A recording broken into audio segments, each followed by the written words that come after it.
Nadia von Nacht and the strange bay, coming here from far away.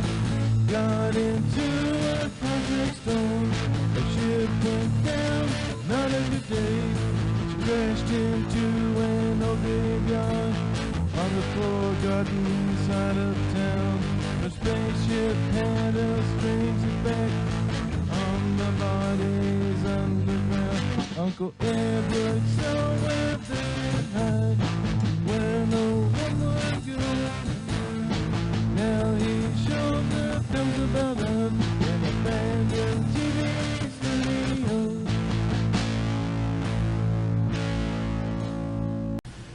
Good evening. I'm Uncle Edward here with Nadia von Nacht, and welcome to It Came from the Basement. So, what do you have in store for us tonight, Uncle Edward? Tonight our feature takes us back to 1958 with the Corman Brothers presentation of a Z-grade science fiction favorite with a recycled monster and complete lack of medical knowledge called Attack of the Blood Beast. Also known by some as the creature from Galaxy 27. Maybe some shades of Edward Wood Jr. there, who knows? Lack of medical knowledge. I wouldn't expect a real doctor to be involved with something called Attack of the Blood Beast. Nadia, you probably got a point there. Hopefully nobody in the audience will need a real doctor when they see this one. Well, what else do we have to look forward to tonight, Uncle Edward? During or after the show?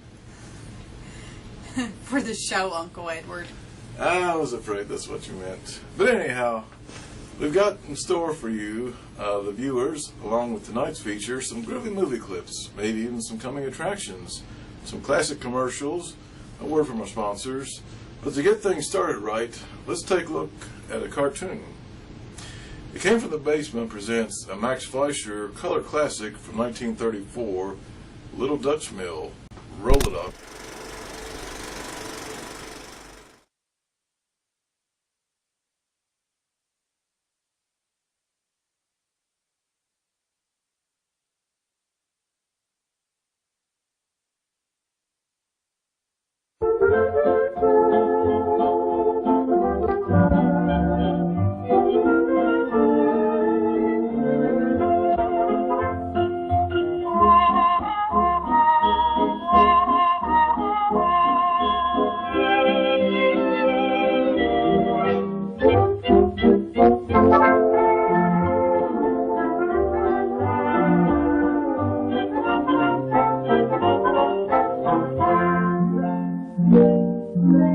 Far across the sea in Holland, in the land of wood and shoes, there's a story nearly everyone knows, and I'll tell you how it goes. There's a little Dutch mill on a little Dutch hill.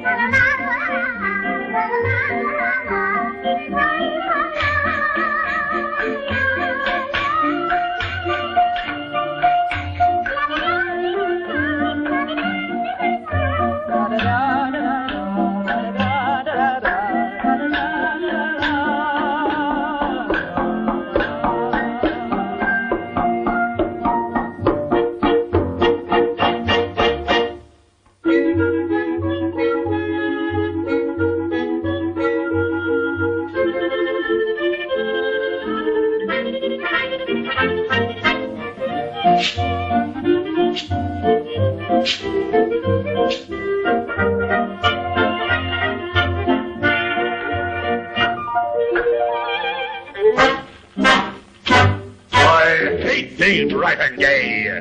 I hate all work and play.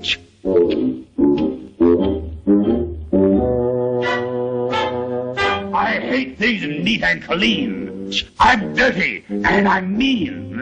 Oh.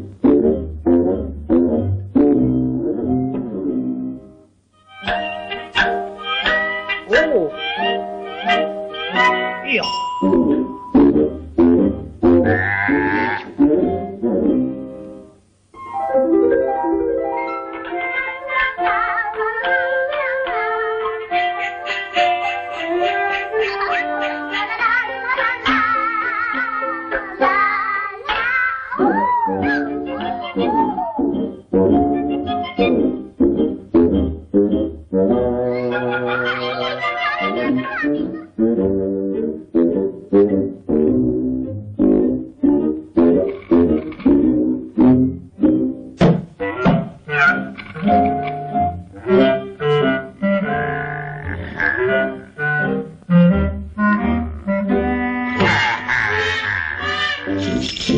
Ah, my gold. Jingle, jingle, glittering gold. Precious power and strength untold. Reap it, keep it, gold is wealth. Gold's like blood, it's life itself. Let's begin. Shh.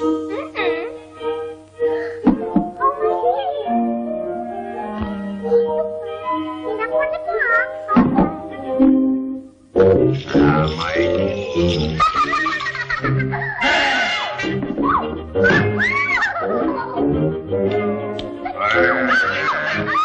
You scallywag, you. I'll teach you to spy on me, you rats.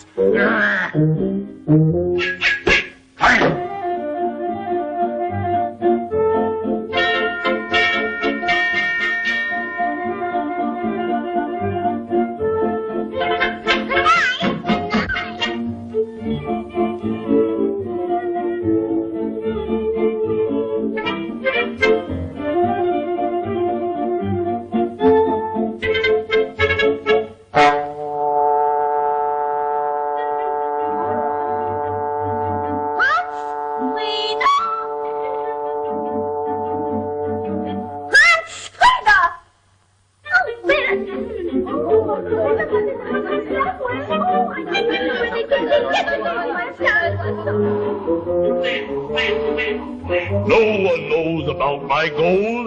I got the secret well. When I burn your tongues out, even you won't tell.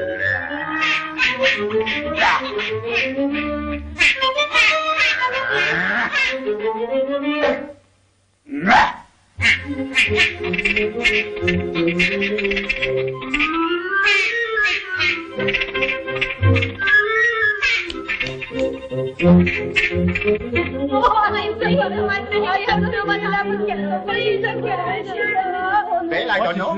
I don't understand. Well, then we better go look for something. Come on, don't stay like dumb and look.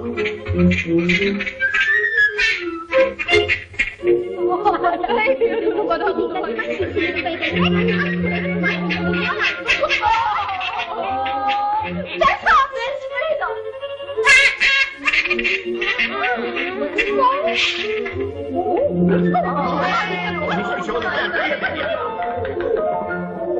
That's what they hear. Come on, we break the door down. Come on, home.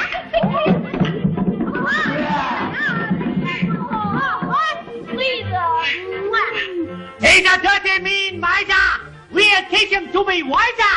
Yet water, soap, and brushes, we'll clean him till he blushes. No, no, not that. No, no,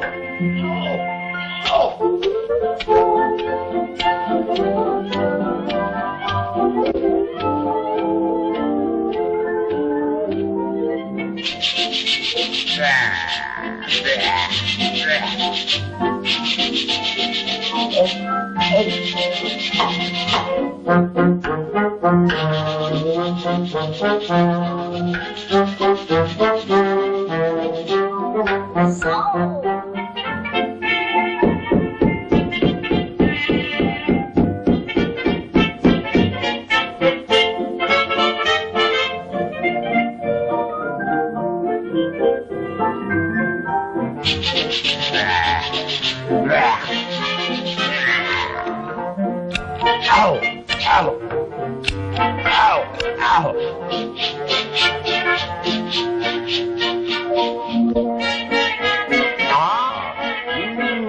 Well, look me over here. How beautifully fixed up my home. What a difference. How happy I'll be.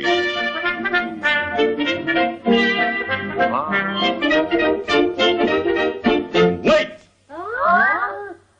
I never knew that cleanliness could bring one happiness. All my gold has brought me naught. Joy like this cannot be bought.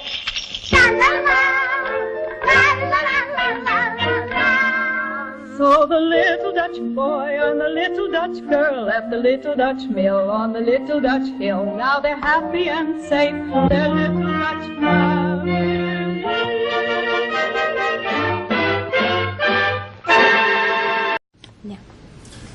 Oh, I love that one. How about you, Nadia? Cute, Uncle Edward. Well, the Little Dutch Mill has nothing to do with tonight's feature, neither the Blood Beast, other than both being part of the wonderful world of public domain. Well, what can we expect from the feature tonight, Uncle Edward?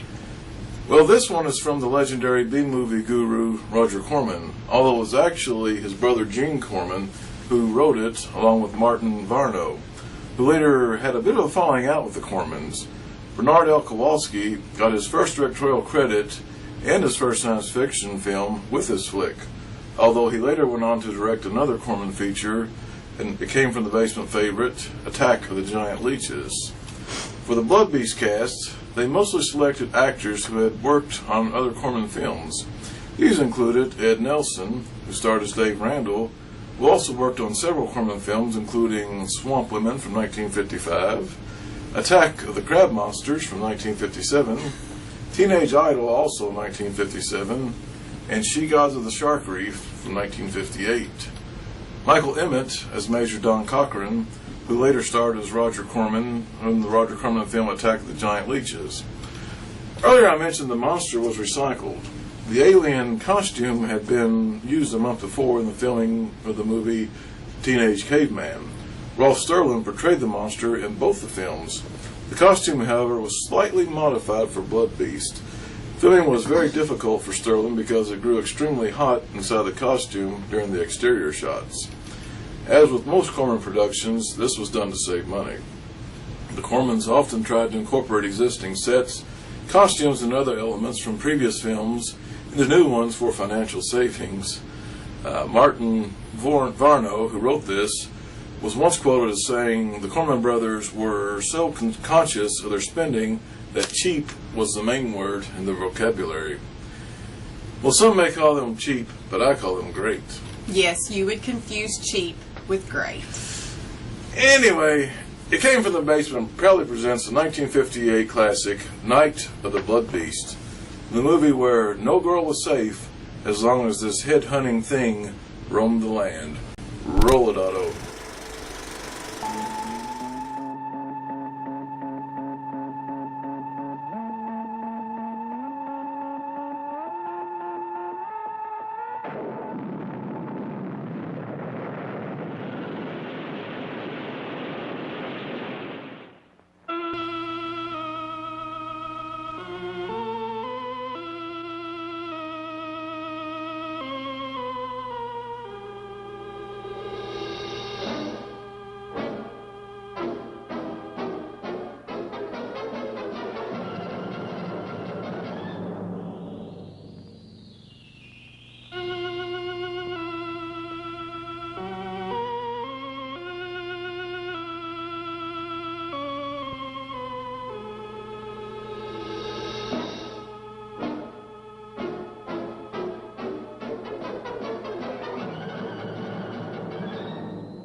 This is X-100 to Goldenrod.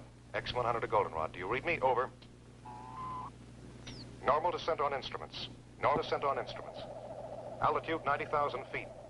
Approaching critical velocity. Something's wrong. I'm falling too fast. Goldenrod, I'm in trouble. The jets don't break my speed. I'm releasing the drag chute. The ship feels 500 pounds heavier. There's no drag, and I'm getting too close to the Earth.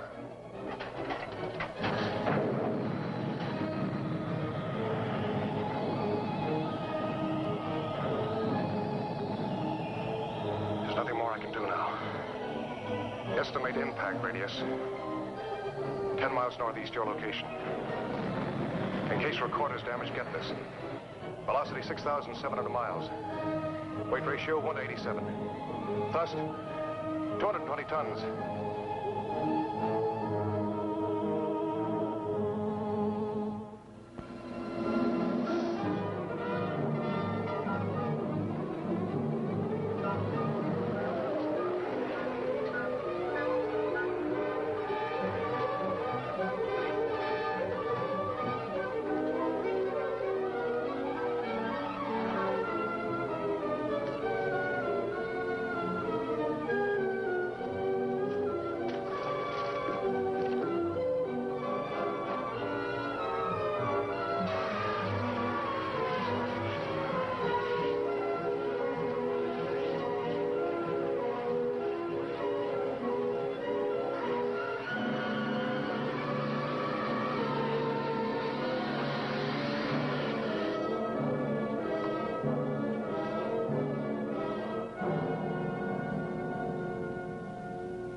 I'll tell the others.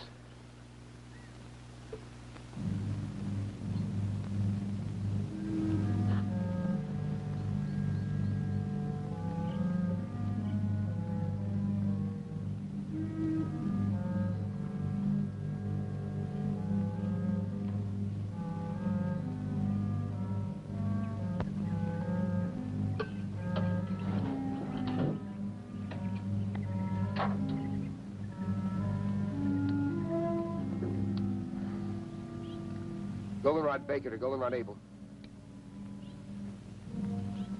Goldenrod Baker to Goldenrod Able. Goldenrod Baker to Goldenrod Able.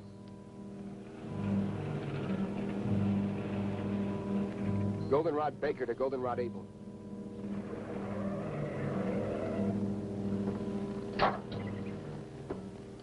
Did you find it? Came down about 3 miles east of Walker's Pass. Area 116 or 117 on your map.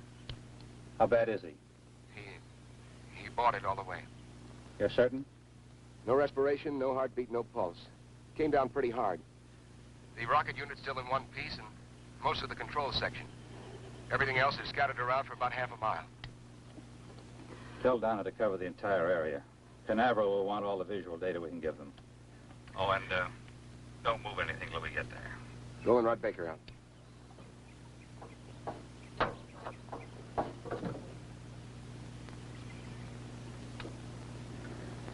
I'm terribly sorry, Julie. I can understand how you feel. But we can't let it interfere with the work we have to do. You both knew it was a calculated risk.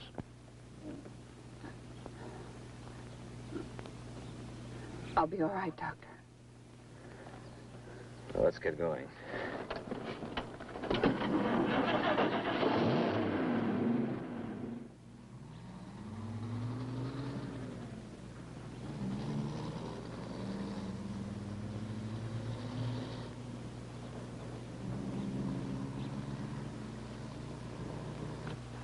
Dave, look at the composition of this mud. Dr. Wyman wants you to get full coverage on the entire area. This was your first project under Dr. Wyman, wasn't it? Yeah. I helped design the jettison unit that didn't work. On a project like this, there's always a margin for error. You expect it. Sure. Then when it comes, you'll find you really didn't expect it after all. You think Julie expected it? With his engagement ring on her finger? John Corcoran was the first man to be sent up in a satellite and ejected back to Earth. Only he was supposed to come back alive. Let's check the rest of it. Look, Dave. Look. Don't blame yourself. The answer lies in this wreckage. Let's recheck the crash pattern.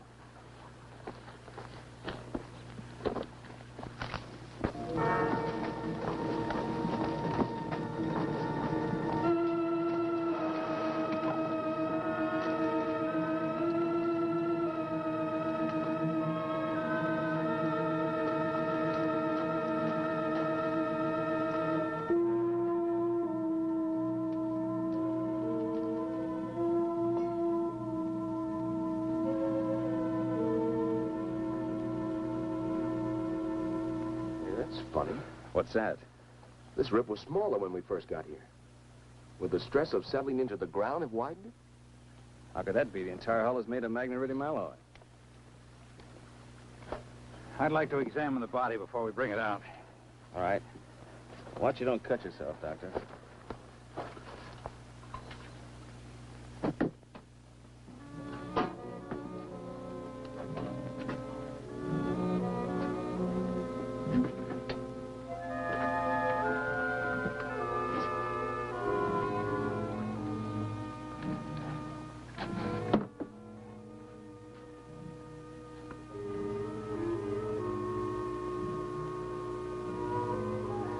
Dr. Benson, come here quickly. Bring my bag.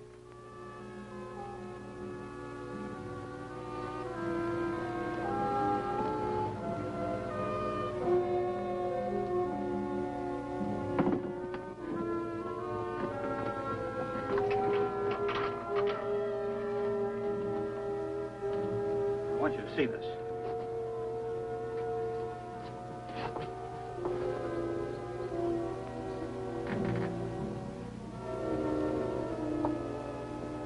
How long would you say he's been dead?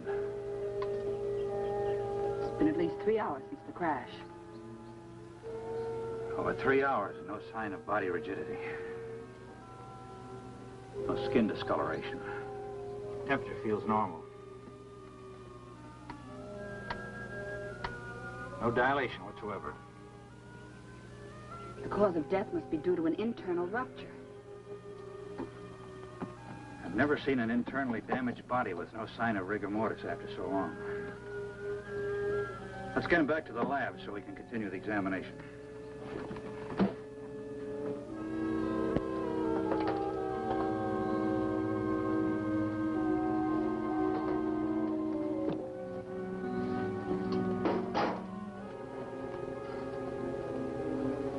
Help Dr. Wyman. He wants to take John back to the lab. Right.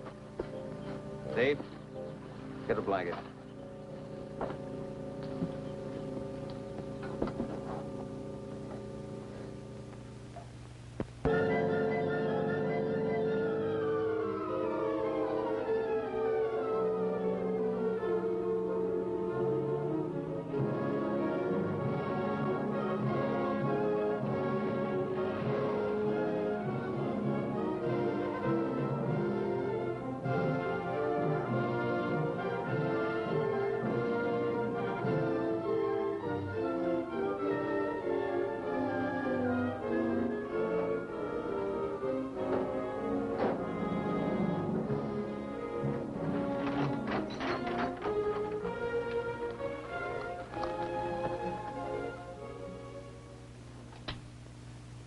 Hello, Everglade. Hello, Everglade. This is Goldenrod. This is Goldenrod. How do you receive? Over. Aren't they receiving us? That's not the question. Are we transmitting? They don't receive anything from us. They won't try and reach us until the frequency check at 9 o'clock.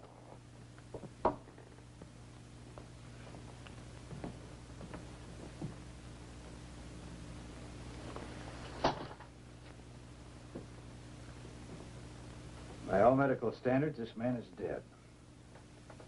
No heartbeat, no respiration. Yet his tissues refuse to dissipate. Well, is it possible he could be in a kind of catatonic state? Could he still be alive? Perhaps a form of hypometabolism. That's impossible. His heart is stopped. There's no circulation. You know as well as I do that when this process stops, the brain starts to deteriorate almost at once. Within a matter of 3 minutes, it dies. Hello, Everglade. Hello, Everglade. This is Goldenrod. This is Goldenrod. How do you receive? Over. Maybe after this long a radio silence, they'll switch over to an emergency channel. I've already tried that. How about the Air Force? Hello, Air Force emergency. This is Special CQD Goldenrod Station. How do you receive? Over.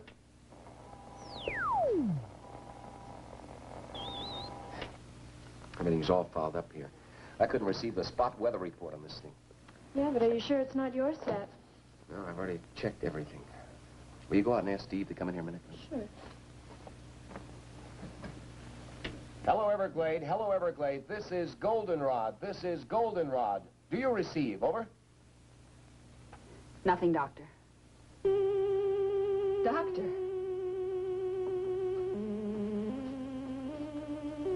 What is it? It's not a lesion. It's more like something had been forced through the tissue into high pressure.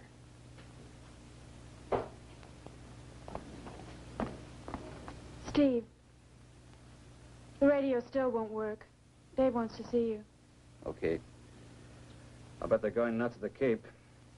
Get that radio working, Steve. We're going to need assistance.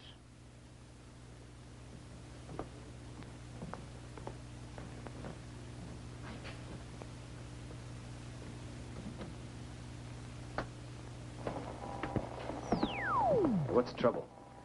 I can't transmit across the room with this thing. It sounds like a magnetic disturbance. Yeah. Could be the power lines fouled up outside. What's happening in there? I don't know. Somehow we've got to get through to the Cape. 5 hours overdue now. I bet half the brass in the state of Florida's up in arms. I hope not. If enough people find out about this, we'll have everybody up here. Yeah, I'll check the tower. You stay here and keep trying to get through, will you? Yeah. Look, if you pick up anything, give a yell, eh? Right.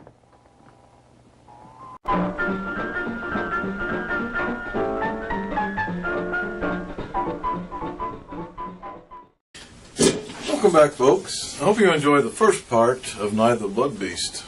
Uncle Edward, I've already got a few problems with this film. Really? What could they be? Well, first off, this rocket ship crashes back to Earth at a tremendous speed and it lands intact. The astronaut, Major Cochran, and his ship would have been scattered in tiny bits for miles around this area. But everything's intact.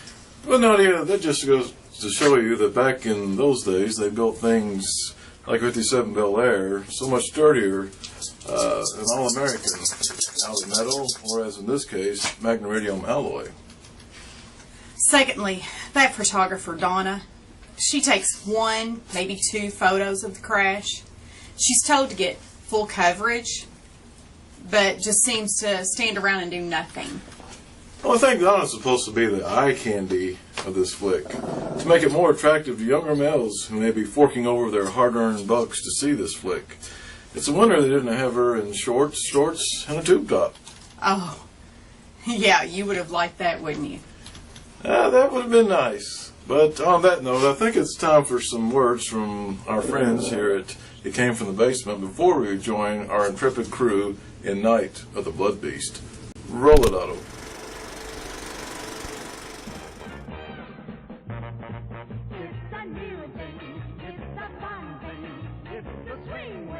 It's a what? It's a swing wing. It's a wing wing. A brand new transfer fun thing. It's a what? It's a swing wing. A fun thing. And now it's your favorite store thing. It's a what? It's a swing wing. A fun thing. And everybody's gotta have one thing. It's a swing wing. A wing ding, a brand new transfer fun thing. It's a swing wing,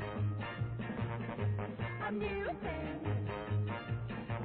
It's a swing wing. Get Swing Wing, made by Transagram, where the fun comes from. It's a swing wing. It's a what?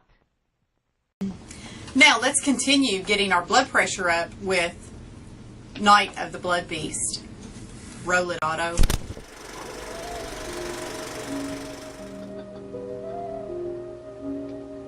Blood pressure 120/80.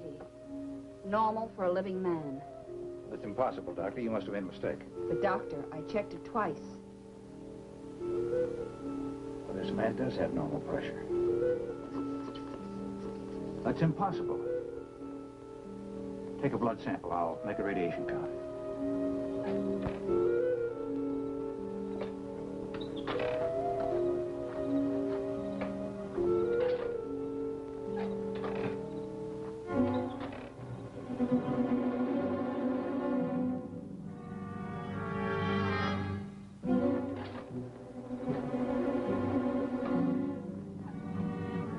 Goldenrod to Everglade.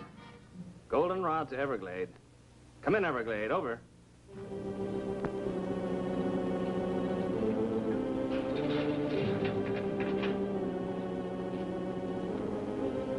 Goldenrod to Everglade. Come in, Everglade. This is an emergency.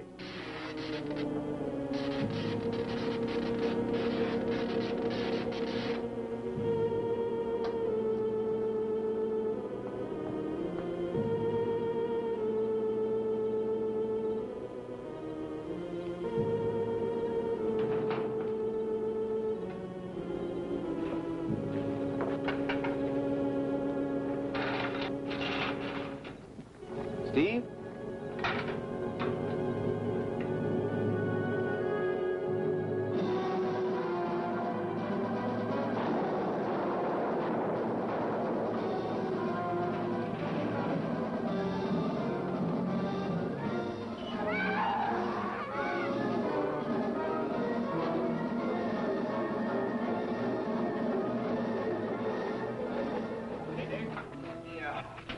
What happened? Something hit me. It was big like a bear. It came from out of the darkness and was heading for the lab. I know I put a couple of shots in it before I went down. Wounded animal that large isn't good. How well are we armed? Well, besides these pistols, we've got a couple of rifles. I think it headed toward the back of the building. Dave, are you sure you're all right? Yeah, it just clipped me. Inside.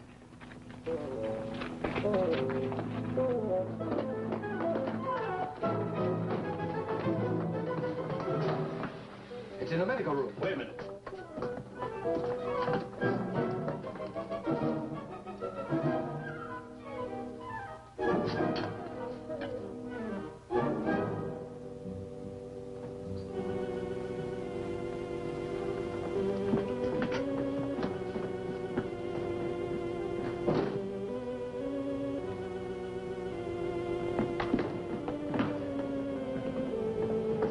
At the window. Down to get the other lanterns. Did it get to him? No. What do you think it was? Well, this didn't come off any bear. Bring the light over here, will you?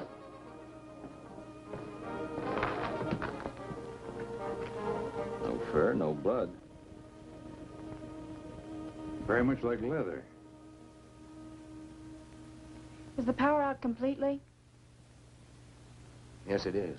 You have any idea what caused it? Could be a break in the cable at the dam or a short circuit in one of the transformers. Dave, are you sure the building was thoroughly checked? Are the wiring and fuses all right? I went over everything thoroughly. I checked everything. I'll check again. Nothing's wrong here. Like I said, it's probably the disturbance up at the dam. Well, Steve needs some help boarding the window.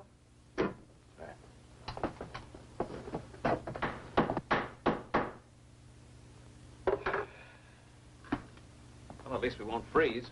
I think a place like this would be equipped with heating. Up until a few months ago, this was a radar monitoring station. Most of the ultra-sensitive instruments respond better to the cooler atmosphere. Systolic was 140. I'll have a blood sample for you in a few minutes. How long do you think it'll take Canaveral to realize we're incommunicado and send aid? Well, the security operation as tight as this, maybe another 12 hours. That could mean we could be here another day.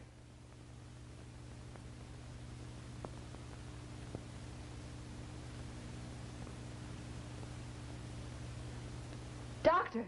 Doctor!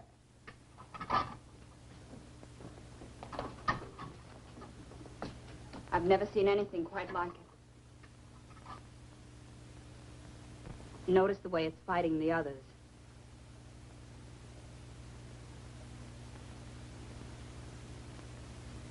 "7 hours and his blood is still alive.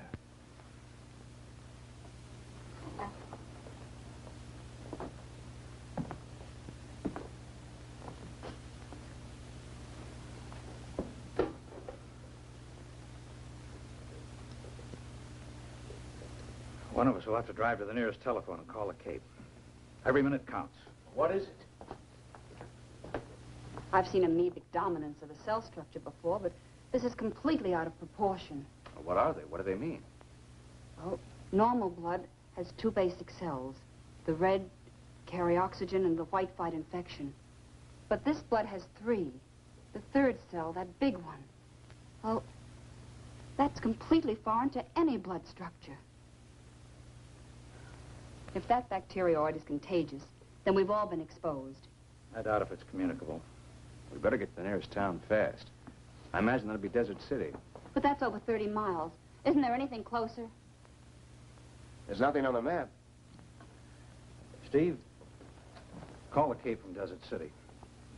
Get in touch with Dr. Zimmerman. Don't go into detail. Just tell him to get here as quickly as he can. What about equipment? Well, we need a new power supply. Need a refrigerated truck or an ambulance to transport the body. Oh, and tell him to request priority clearance directly to Walter Reed Hospital in Washington. Right. I'll be back as soon as I can. Keep checking the blood pressure, Doctor. The last count was 140/80. Well, that's all we can do at the present.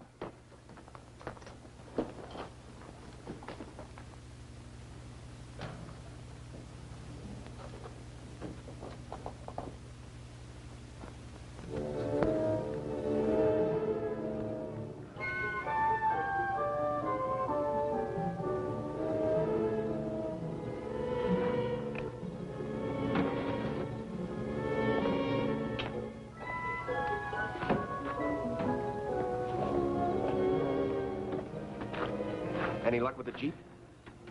I can't figure it out. Cars in both the truck and the Jeep are burnt out.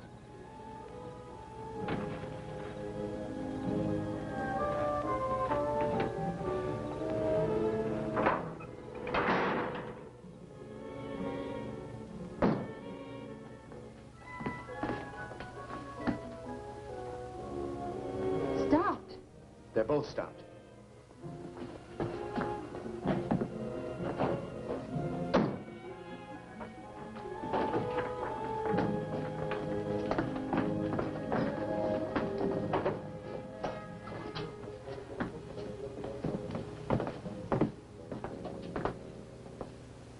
Take a look. We're in a magnetic force field. A what? A net of static electricity is surrounding the entire area. That's why our power's dead. Well, we're not going anywhere tonight. The truck and the Jeep are burned out electrically. What would cause a thing like that? There's a very powerful magnetic source somewhere nearby. It's reversing all positive electrical power. Dr. Wyman, how close is the satellite compartment? 2, maybe 3 miles. I was just thinking, is it possible that the compartment could be bombarded with electron particles? It could be. It's happened before in some of the earlier snark firings to the Cape. When the missiles came back to Earth, they were pretty heavily magnetized. But there's a mountain range between us and the compartment. Yeah, there doesn't seem to be any logic behind any of this. Well, here's something to complicate things even more. This was a shot I took when Dave and I first got out there. Look at it closely. Dave, remember I mentioned the strange mud? Yes? Well, this was the last shot taken. Most of the mud has disappeared, and the opening is larger. Yes, I remember that when we took John out of the compartment. But at the time, it didn't seem important. Well, someone or something must have been there.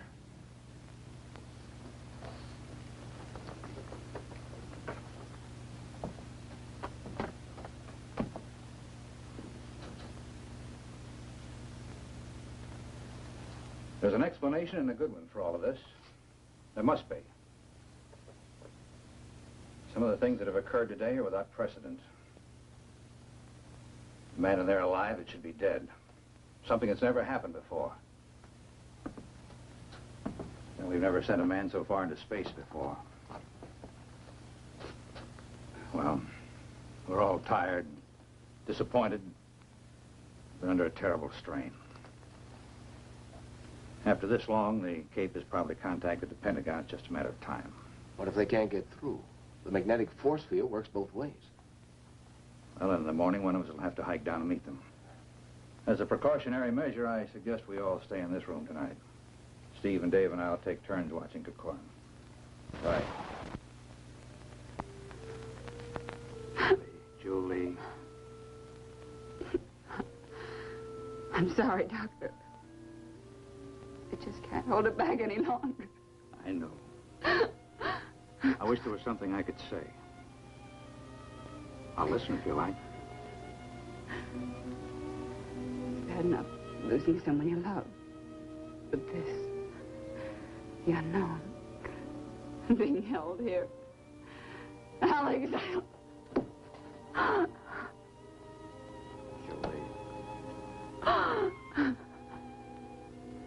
Julie, he alone stood on the threshold of our future.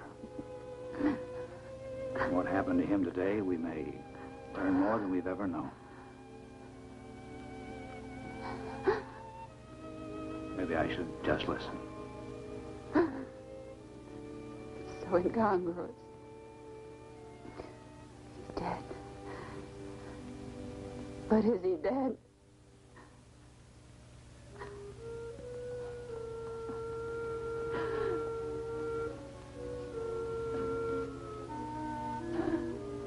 Scientists, the more we learn, the more we realize there is to learn. Life itself is the greatest miracle. Well, when we get him to the hospital tomorrow, maybe we'll know.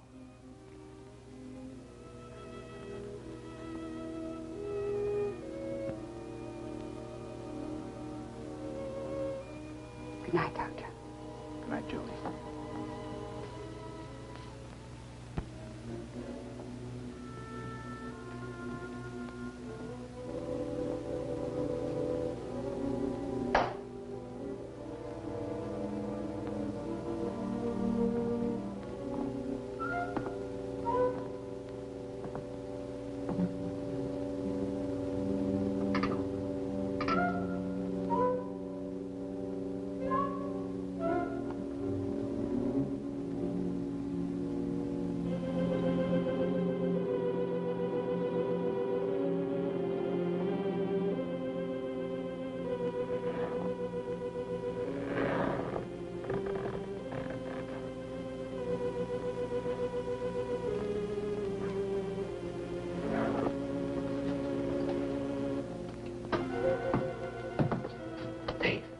What is it? I think I hear something in there.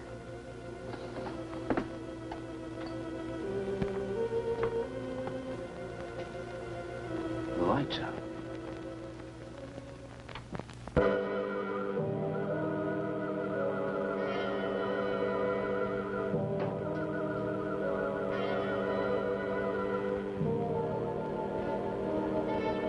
Dr. Wiley. Half his head's gone.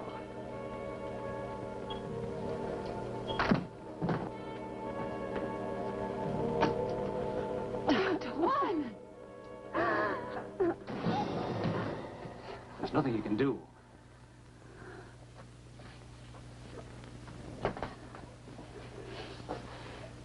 Must have taken the body. Whatever it is, it works fast. Let's take him down.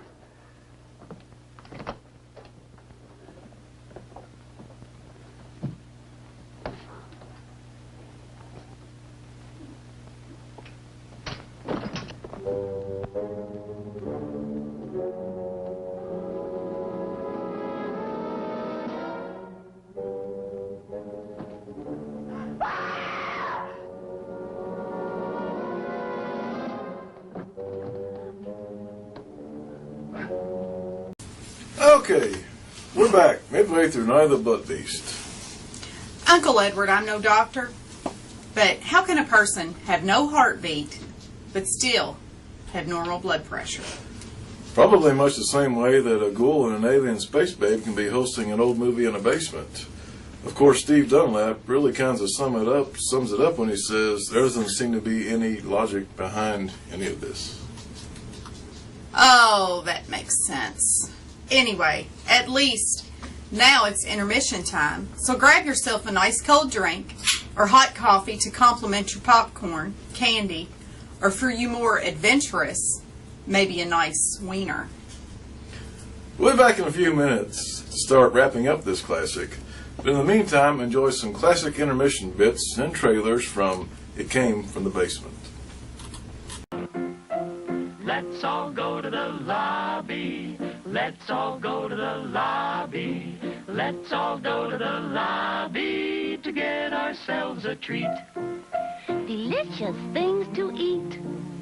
The popcorn can't be beat. The sparkling drinks are just dandy. The chocolate bars and the candy. So let's all go to the lobby to get ourselves a treat.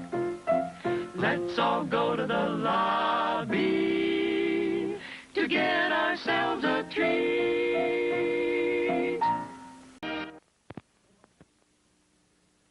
Yum, yum.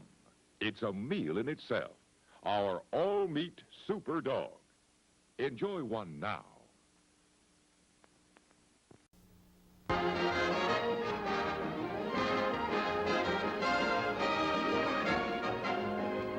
The Palace Theater, Youngstown, Ohio. Here, film fans line up for blocks as Homicidal starts its unprecedented sweep to nationwide popularity. The only picture ever to offer a money-back guarantee for those too frightened to see its shocking climax.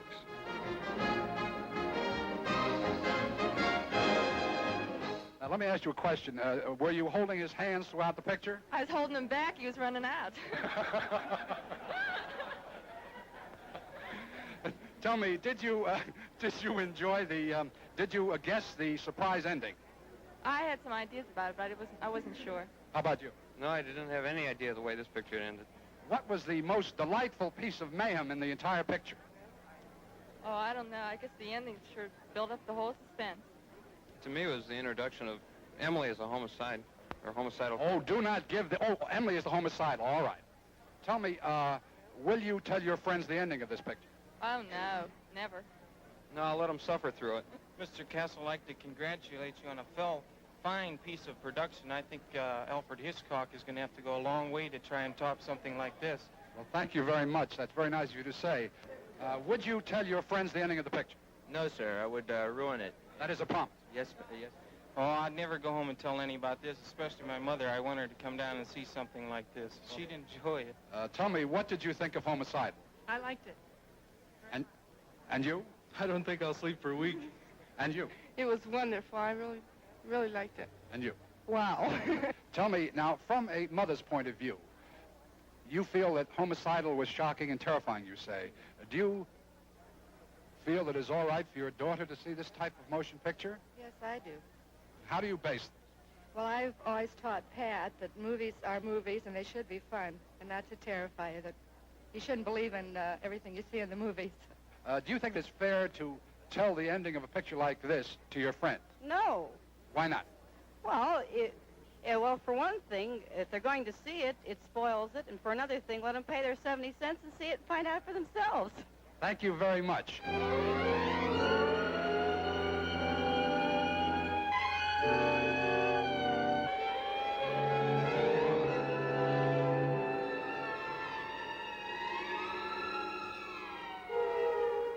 Here is the guarantee in writing. When you go to see my picture, Homicidal, you'll get one of these certificates. Then at the climax of Homicidal, there will be a fright break. If you are too frightened to stay to see the rest of the picture, you can present this certificate at the Coward's Corner and get your full admission price refunded. Oh, and please, don't reveal the ending of Homicidal to your friends, or they will kill you. If they don't, I will.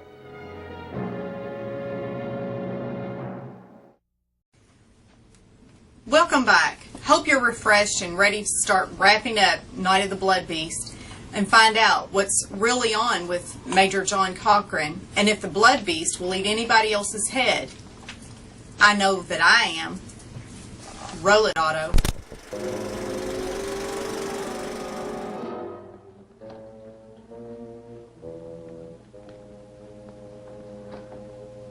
Steve, help him to the table.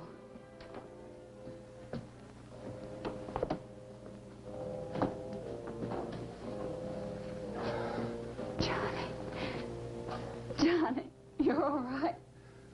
Well, Julie, I don't know. I think so. Where's Dr. Weiland?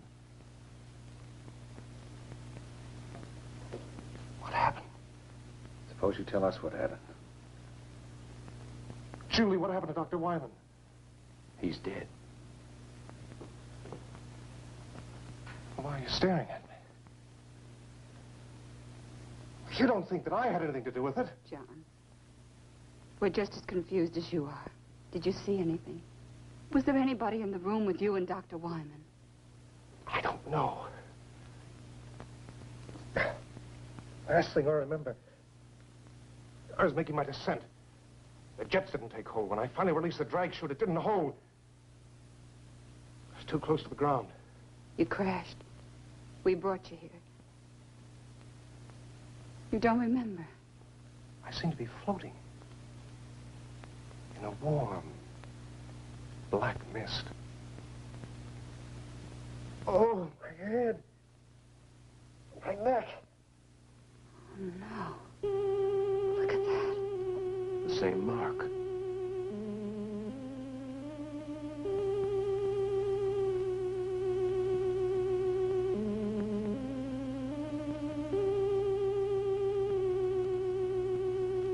What's this?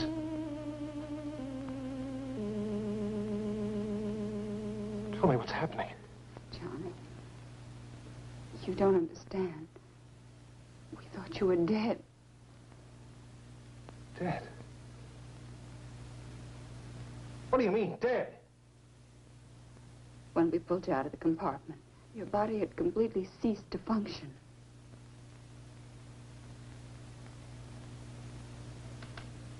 A hypometabolistic state. A type of suspended animation brought on by the contraction of the mesenteric blood vessels in the pressure change of landing. That kind of terminology I'd expected from Dr. Wyman, not from you. Well, it seemed like the natural diagnosis. From Dr. Wyman, yes. In some way, I think Dr. Wyman is influencing me. I think he may be a part of me now.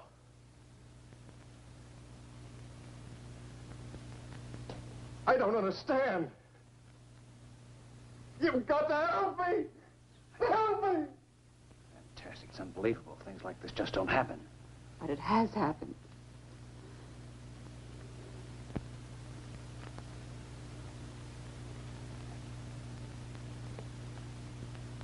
I'm not afraid. I'm not afraid. It didn't come here to destroy. Johnny, try to tell us. What didn't come here to destroy us? Is he all right?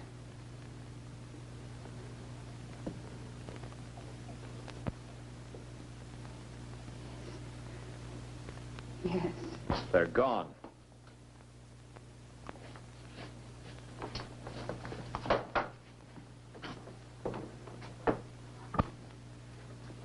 What are you talking about?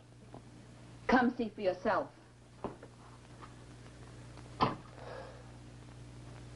That's what your blood looks like now.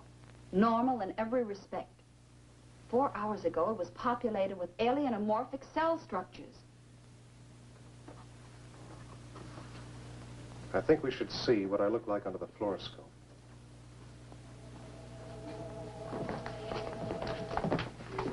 How will it work with the power out? It operates on a radium cathode tube.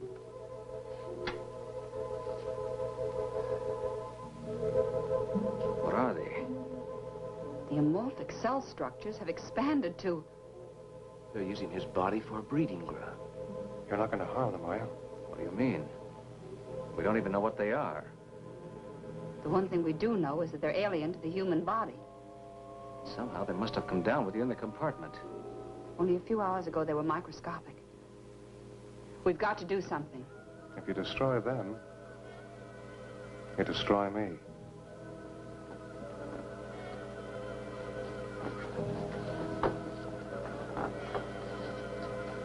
You can't destroy them. Well, why not? That's why not.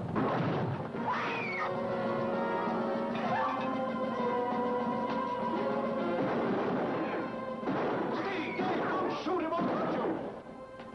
Steve, don't shoot! Don't shoot him, I'll hurt you.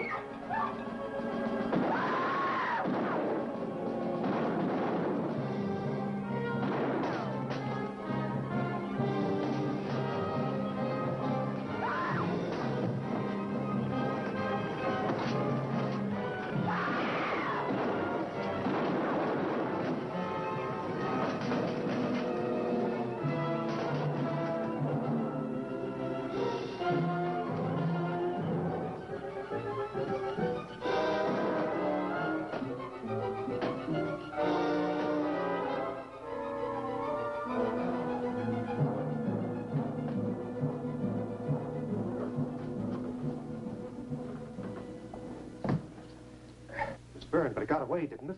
I don't think it'll go very far. It's gone. It was burned pretty bad. I think we ought to track it down and make sure it's dead. No, let's wait for help. We can't possibly combat that thing by ourselves. Look, nobody's gotten to us, and no one probably will until it's destroyed. Why does it have to be killed? Why are we always so quick to destroy? It's an alien. It's the first of its kind to come to the Earth. John, you know what it's done to you, breeding its young in your body. You saw what it did to Dr. Wyman. Isn't that reason enough? It has to be killed. You don't understand. It didn't come in malice. It could have killed all of you earlier, but it was me it was after. It had to come back to me to nourish its young. All the more reason to destroy it. Suppose it is still alive. Bullets don't harm it. Well, fire seems to. How about a very pistol? Has an engulfing flame plus a delayed explosion. It's better than a lantern. Very pistol? A flare gun. At short range, it'll chop down anything. There's some in the cabinet in the hall. I'll get them. No, Davy, you can't. Listen, you can't kill a living creature without giving it a chance to justify itself. Oh. Let's put him in there.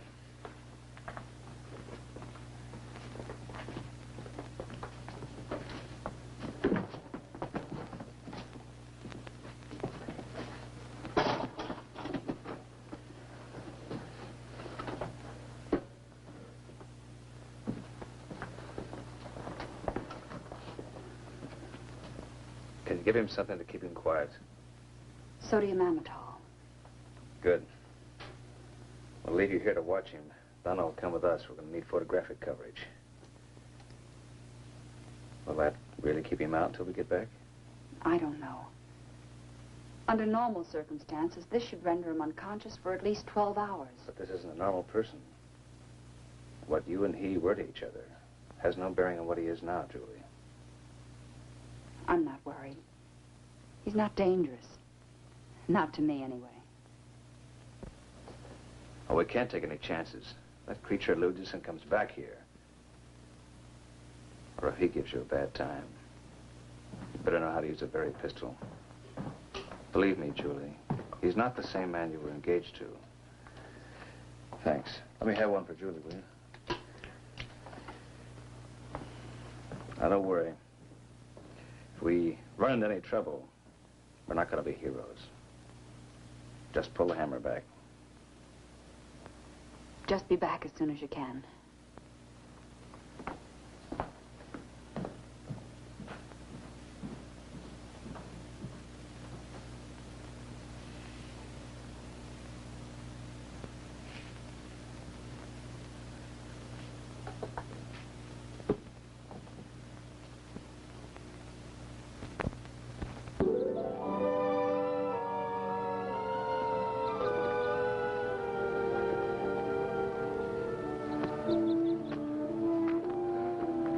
This far, it's a lot healthier than I am.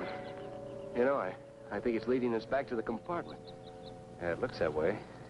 How long do you think we've been out? Hey, look, my watch is running again. Mine, too. That means the magnetic field must be broken. It must be dead. We better make certain.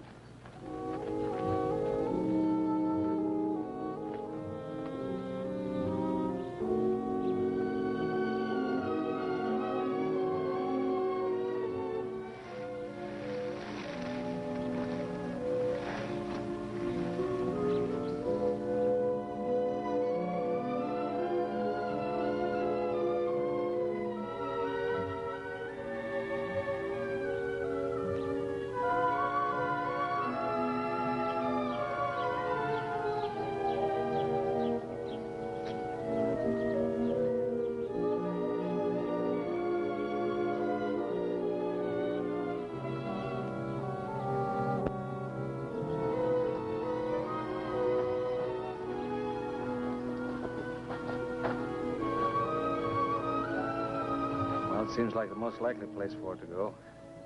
Yeah, I don't see anything. Maybe it's on the inside. Yeah. Donna, you stay here until we're sure it's safe. Dave, you circle to the left, and I'll go to the right. Check.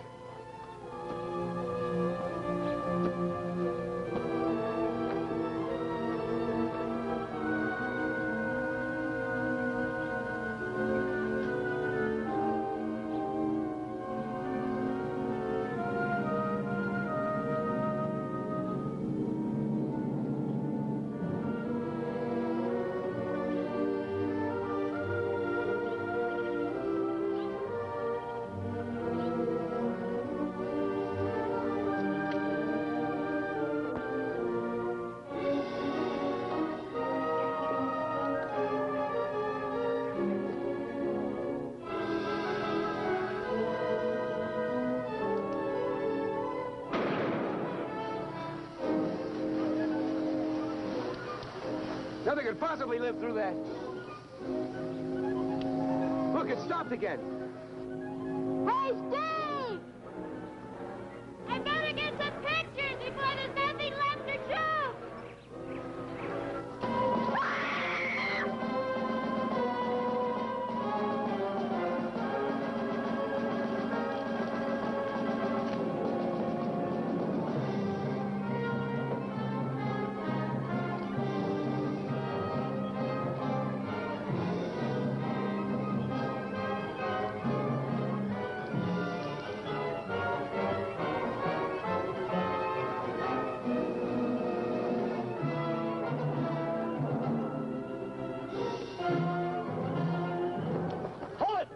It's gonna kill her! Fire over its head!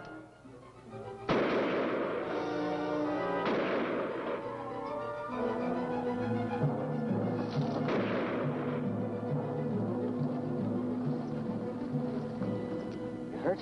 No, I don't think so. It could have killed me. But it didn't. Probably would if we hadn't chased it off. Might have wound up like Wyman. We better get back. Julie's all alone, and the monster may try and contact O'Corin again. Yeah, let's go.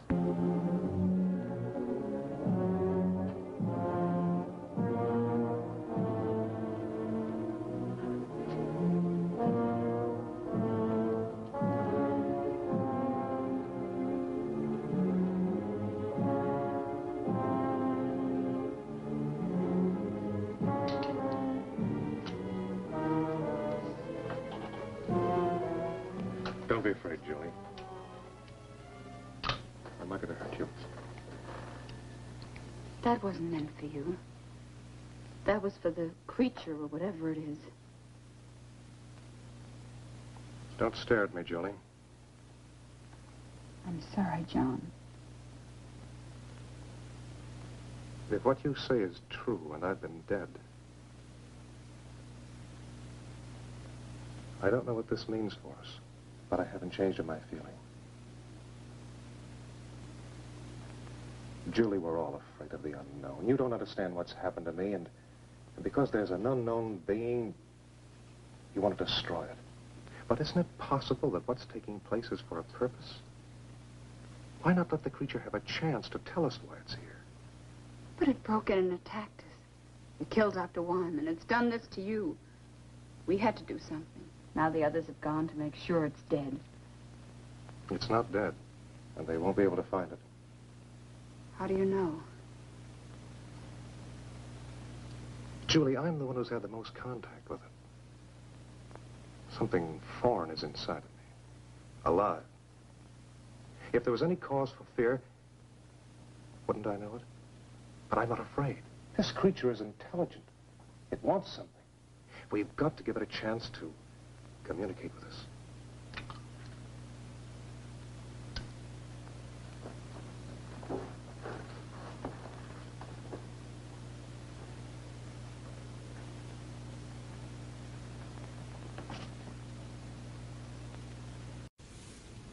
Hello, women, men. Have you recently or ever had alien creatures impregnate your body with alien embryos?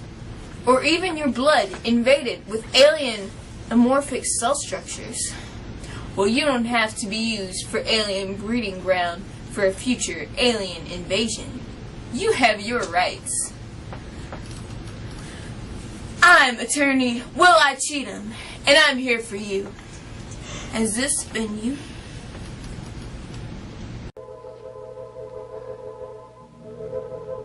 What are they? Only a few hours ago, they were microscopic. We've got to do something. Well, what you need to do is call me at 555 Cheatham, and you won't even have to go to court. We'll have you on the front page of so many supermarket tabloids, little invaders' heads will be spinning so much they won't know what hit them. And supermarket tabloids means money for you. Of course, I'll get my share too, because you need strong legal representation who is willing to believe your story and stand for you. And that's me, Will I Cheatham. So call me at 555 Cheatham, and I'll make aliens pay for you. So tell me, are you treated differently? Do people become revolted and want to destroy you at first sight? Just because you're some big, ugly alien stalking around in the night? Well, my friend, we may be able to help you. Here at the Big Ugly Alien Counseling Center, we work with big, ugly aliens day after day to help them overcome their feelings of being rejected by society. Here are a few words from our former patients. Hi, I'm Emperor Zoljar from the Slithton system. When I first came to Earth, I came to conquer you puny humans, to make you slaves to serve me and devour some of you that didn't work out so well as slaves. But after I saw the ad for Big Ugly Alien Monster Counseling Center, I realized that there was more to me than just being a maniacal, flesh-hungering alien monster. I was also given a new lease on life and wanted to do so much to be a part of human society that I opened my own animal rescue shelter. And that's what is important now, and I am so happy with myself. Yes, it's true. If you're a big, ugly alien bent on galactic domination, even with thoughts of eating us humans, we can help you to be a productive member of Earth society. Call us now at 555-BUAC and speak with one of our trained therapists now. They can get you on a road to a happier you. And now, for the conclusion of Night of the Blood Beast.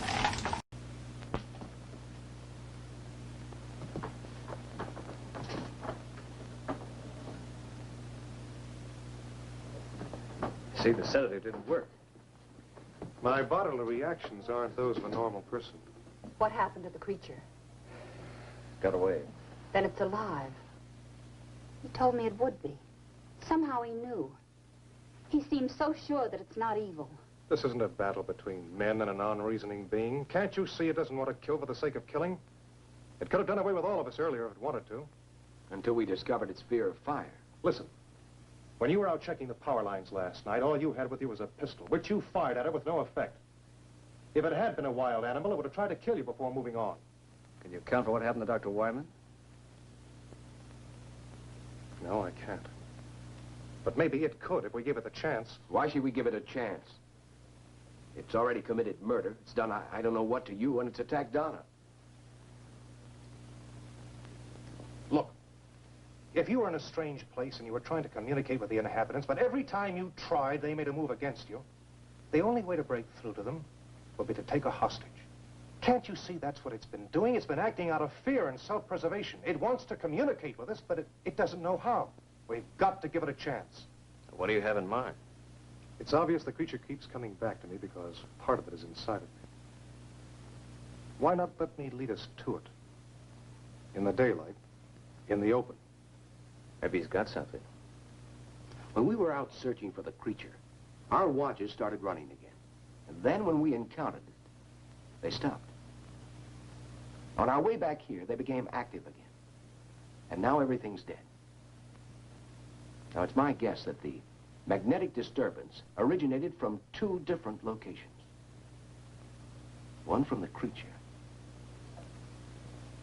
and then from you. It might be the only thing that's keeping you alive. If my life has been given back to me, it's for a purpose. Trust me, and we'll learn why. If the creature isn't what you believe it to be and we're forced to kill it, then we have no indication of what will happen to you. I know. That's why it's important to let the creature make itself known before we take any action. All right. But if we follow Johnny's plan, we still have to be prepared. We've no way of knowing what can happen to us out there. Remember, we've agreed to give the creature every opportunity to prove itself. In the morning, we still agree to follow Johnny's plan. We'll get an early start. By that time, maybe help will arrive. Dave and I will stand guard. The rest of you get as much sleep as you can. Will it come back here tonight? I don't know.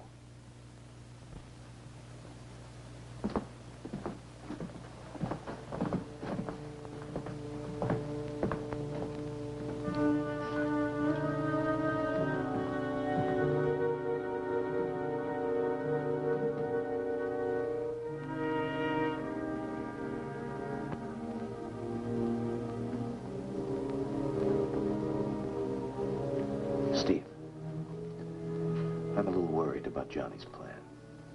So am I. I don't know if he's responsible for his actions. Think it might be a trap? If it is, this time we're going to be prepared. Come on.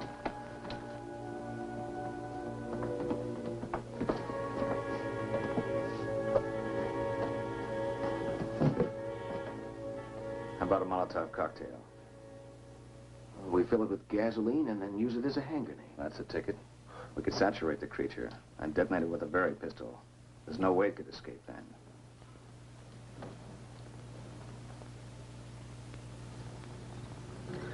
How many bombs are we going to make? Well, between us, we ought to be able to carry about 6. What are we going to do with the girls? Take them with us. It's better than leaving them here unprotected. That's enough. Are we going to tell Julie and Donna about this? I think we better. Make sure Johnny doesn't find out, huh?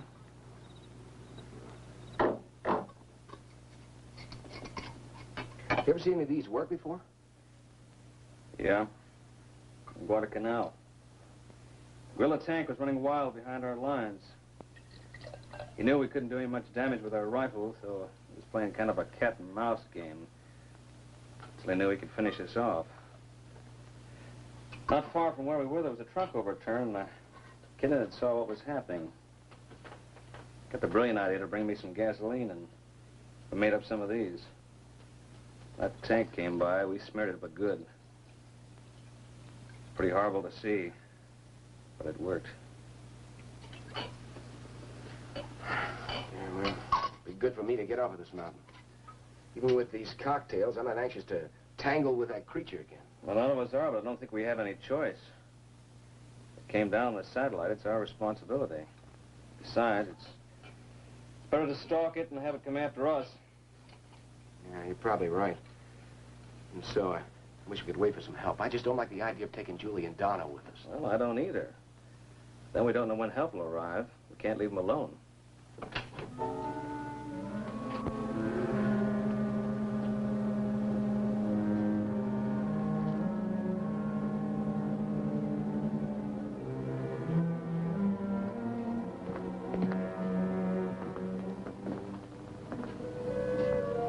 What are you doing here? What are you doing with Dr. Wyman's body? I couldn't sleep. I had to see how he was killed. Half his head gone. It's horrible. I don't expect you to trust me. I don't even know whether I can trust myself, but please don't treat me like a monster. I haven't done anything wrong. John, it's not a question of right or wrong. Maybe you're not responsible for your actions. Whether you are or not, who knows what you might do? Look, John, don't you realize this unknown creature is using your body as a breeding ground? We don't know what to expect. I can't deny anything you've said. I do receive impulses from the creature, but I know I have free will. I know I can still make my own decisions. Was it your own free will or the creature's? But insist it's benevolent. I'm not sure. But I do know that we have to give it a chance to explain, and I know that no harm will come to you. Daylight will be here in about 3 hours. Gotta get some rest. It's all the same to you. I'll stay here for a while. I'll get the bags.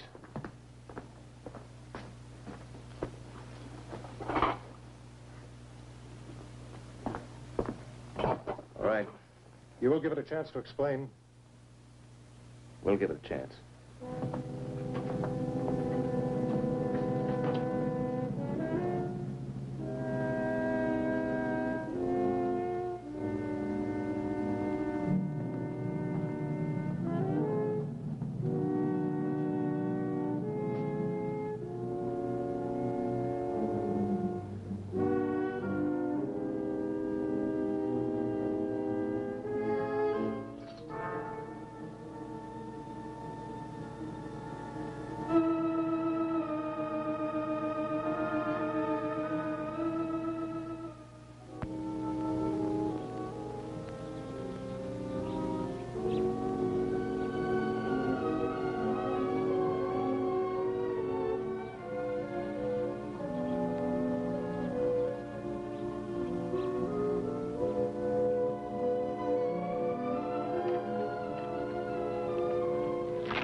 creature isn't far away. There's some hills to the north, and a cave.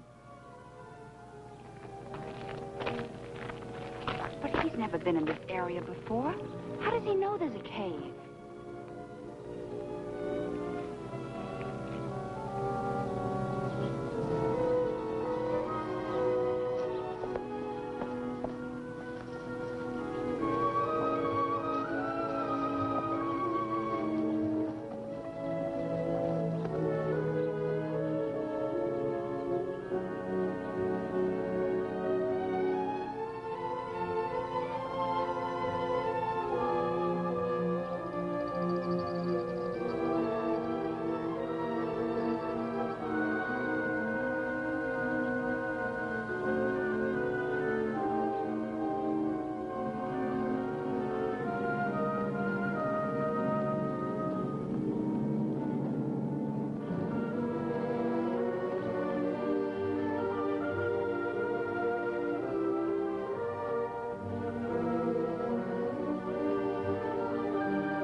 It's in there. Julie, Donna, stay there. There's nothing to fear. We're not going to take any unnecessary chances. The girls will wait here. Okay, you lead the way. You're going to give it a chance? You're not going to kill it? You're not going to kill it!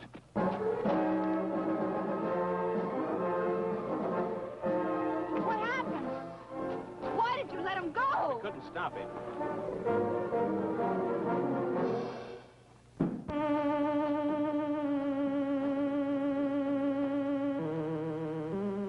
I brought them to you. They don't understand. I'm not sure I do. How can I help you to communicate with us? Now I am able to speak by assimilation, a form of photosynthesis. I have been able to incorporate certain of Dr. Wyman's functional processes. Was Dr. Wyman's death necessary? Through his sacrifice, I can communicate, understand your reasoning, your motivations, your way of life. I will need your help. Together we must make them understand that I have not harmed you, that we will give them a better way of life.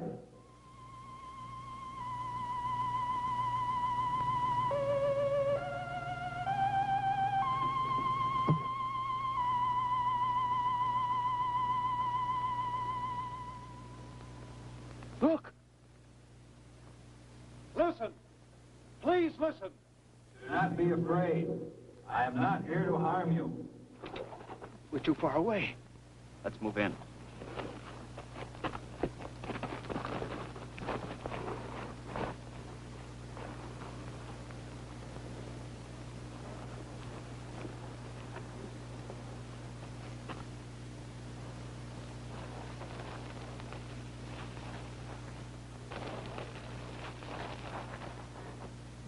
Do not be afraid.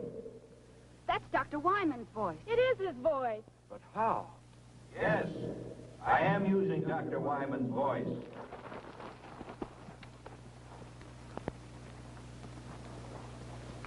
I have been able to master the use of many of his faculties. With his voice, I am able to communicate with you. You killed him! He is not dead. Not dead? He has gained something more than life as you know it. He is the first of your kind to attain immortality. Immortality? We're not interested in that kind of immortality. I know you want to destroy me, but listen. Please listen. I only want to help you.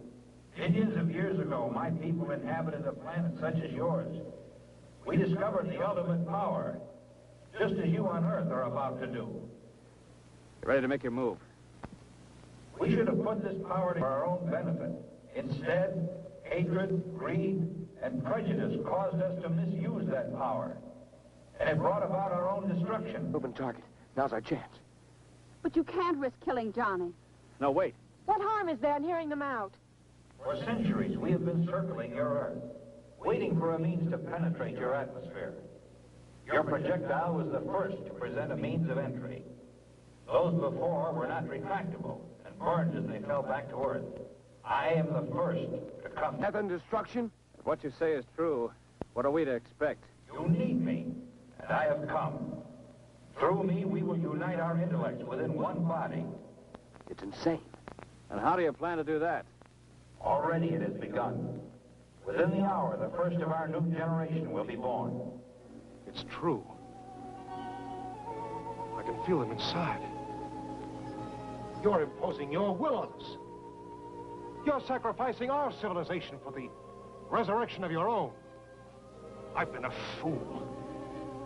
The only way you can be saved from your downfall is by our sacrifice. What you propose is dominance, not salvation.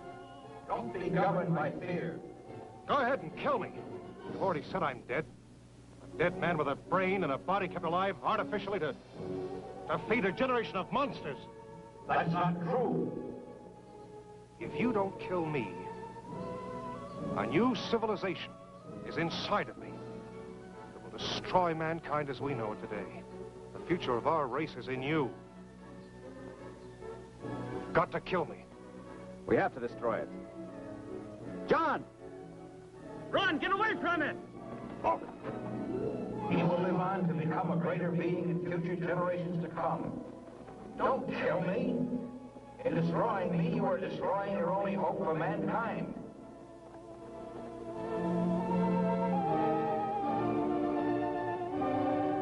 You've got to kill me!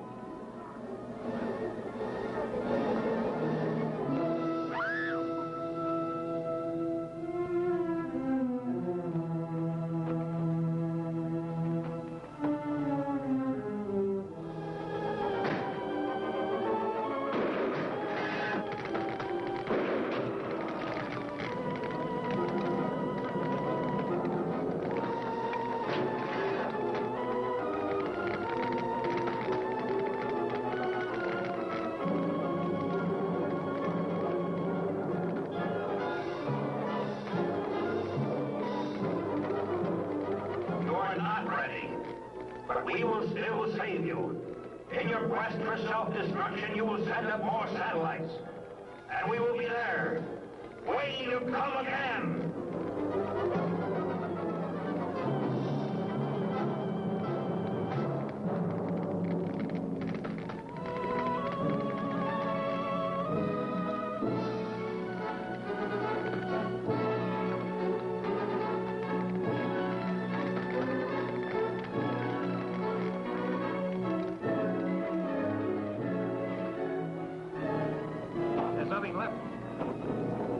The right decision.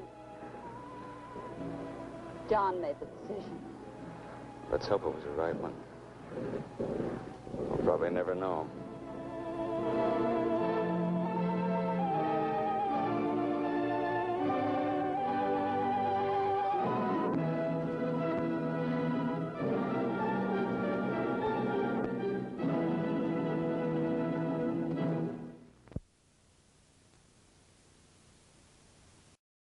Well, there you have it, Nadia. Once again, the Earth is safe, the blood beast is gone, and all is well. At least in a nice 1958 Z-grade sort of way. That ending was kind of weird. The creature really seemed to want to help mankind. Nadia, it only sounded that way because it was using the voice of a man whose head he ate. Well, that is a good point. But you kind of feel sorry for the thing. He kind of reminds me of a pet that I had back home on my planet. You had a pet that looked similar to that? Yes. But we had to get rid of it after it kept eating the neighbors. Eating the neighbors what? The neighbors themselves. Oh my, that could be a problem. Well, we did have to move after that. Well, Nadia, on that note, I think it's time we call it a night. On behalf of Nadia, Otto, myself, and the rest of the gang here in the basement, we want to leave you with this. Whenever you see some long-forgotten bad old movie, some oldie surreal cartoon, some psychotic shorts, or some groovy movie trailers, just remember it came from the basement. But most importantly, stay weird, my friends. Just stay weird. Otto, take us out of here.